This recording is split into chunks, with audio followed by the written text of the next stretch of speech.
எல்லாருக்கும் வணக்கம். இப்போது நடந்த 2026 சட்டமன்ற தேர்தலில் டிஎம்கே தோத்துடுச்சு. இப்போது தோத்த பிறகு இந்த கட்சி மறுபடியும் புத்துணர்ச்சியோடு எந்திரிக்கிறதுக்கு என்ன செய்யணும்?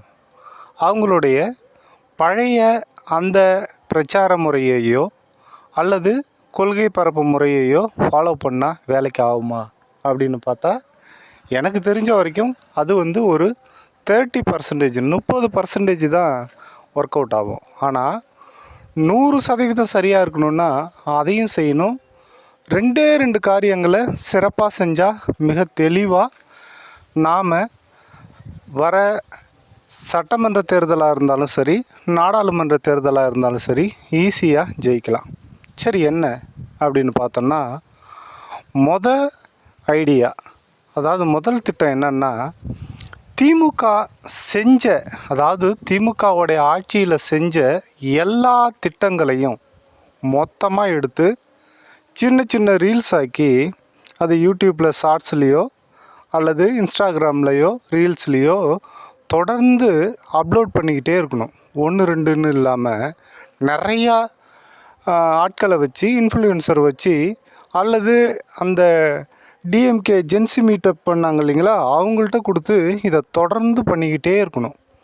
தொடர்ந்து பண்ணுறப்ப தான் மக்களுக்கு திமுக இவ்வளோ செஞ்சுருக்கா அப்படின்னு தெரியும். பத்தாததுக்கு திமுகவுக்கு எகென்ஸ்டாக என்னென்னலாம் காரியம் பண்ணுறாங்க அப்படிங்கிறதையும் கவனித்து வச்சுக்கணும். அது திமுகவுடைய 2வது திட்டமாக இருக்கணும். அது என்ன 2வது திட்டம் அப்படின்னு பார்த்தா, இன்னைய தேதியில் ராசா ஒரு பேட்டி கொடுத்துருக்குறாரு. விஜய் திருச்சி கிழக்கு தொகுதியில் நன்றி அறிவிப்பு கூட்டத்தில் நிறைய பேசியிருக்காரு.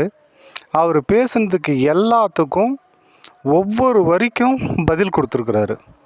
அப்போது இதே மாதிரி இந்த தாவைக்கா அரசு என்ன தப்பெல்லாம் செய்யுது, இல்லை இந்த தாவைக்கா சம்மந்தப்பட்டதில் என்னென்ன தப்பான கருத்துக்களை, தப்பான ரீல்ஸுகளை இவங்க போடுறாங்கன்னு இந்த டிஎம்கே சம்மந்தப்பட்ட இன்ஃப்ளூயன்சர் அல்லது அந்த ஐடி விங்கில் வேலை செய்கிறவங்க தொடர்ந்து அதற்கான பதிலடிகளை கொடுத்துக்கிட்டே இருக்கணும்.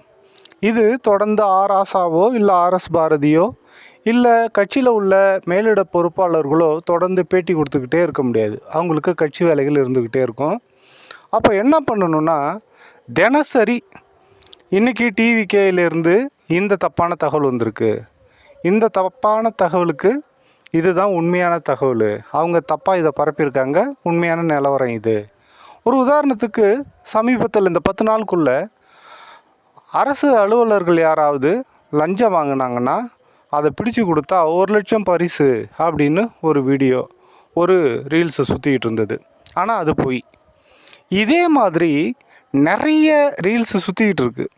அப்போது இது எல்லாம் சராசரியாக இருக்கிற சின்ன பசங்க கண்ணில் படுறப்ப, ஆஹா இந்த ஆட்சி பயங்கரமாக இருக்குதே, இப்படியெல்லாம் இருக்குதே அப்படின்னு அவங்க இப்போயே அது சம்மந்தப்பட்ட காரியங்களில் இன்ஃப்ளூயன்ஸ் ஆக வாய்ப்பு இருக்குது.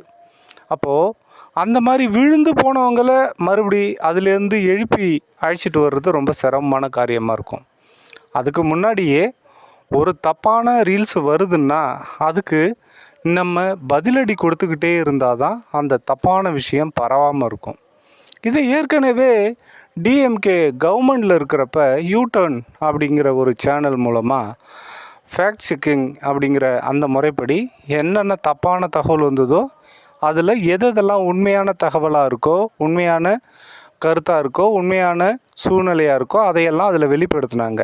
அதுக்கு கவர்மெண்ட்டே ஒரு டிபார்ட்மெண்ட் மாதிரி போட்டு அதை செஞ்சாங்க. இப்போது நாம் அதை செய்ய முடியாதுங்கிறதால டிஎம்கே ஐடி விங்காக இருந்தாலும் சரி, டிஎம்கே ஜென்சி மீட்டப்பில் இருந்த அந்த சகோதரர்களாக இருந்தாலும் சரி, இல்லை டிஎம்கே சம்மந்தப்பட்ட தனிப்பட்ட இன்ஃப்ளூயன்சராக இருந்தாலும் சரி, எல்லாரும் சேர்ந்து என்ன கருத்தை பரப்பணுன்னா, முதல்ல டிஎம்கே என்னெல்லாம் செஞ்சுருக்கு, எப்போது 1969லேருந்து இப்போது 2026 வரைக்கும் டிஎம்கே கவர்மெண்ட் மூலமாக என்ன திட்டங்கள் இருக்குதுன்னு மொத்தமாக லிஸ்ட் எடுத்து அதை ஒவ்வொரு ரீல்ஸ்லேயும் ஒரு தடவை 2 தடவை இல்லை, எத்தனை தடவை வேணாலும் பரப்பலாம், தப்பு இல்லை.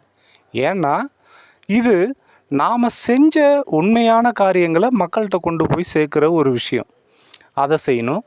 2வது விஷயம், இந்த தாவேகா சம்மந்தப்பட்டவங்களாக இருந்தாலும் சரி, மற்ற கட்சிகளிலேருந்து வர தப்பான தகவல்களாக இருந்தாலும் சரி, எந்த தப்பான ஒரு ரீல்ஸாக இருந்தாலும், ஒரு ஷார்ட்ஸாக இருந்தாலும், ஒரு வீடியோவாக இருந்தாலும், அதுக்கான மறுப்பை அதை விட வேகமாக திமுக சைட்லேருந்து எடுத்தால் மாத்திரம்தான் இந்த இணையதளத்தில் நம்ம எதிரிகளோடு நாம் போராட முடியும். அதனால் இந்த 2 ஐடியாவை மட்டும் இணையதளம் சம்மந்தப்பட்ட விஷயங்களில் திமுக ஃபாலோ பண்ணால் கண்டிப்பாக ஜெயிக்கலாம். நன்றி.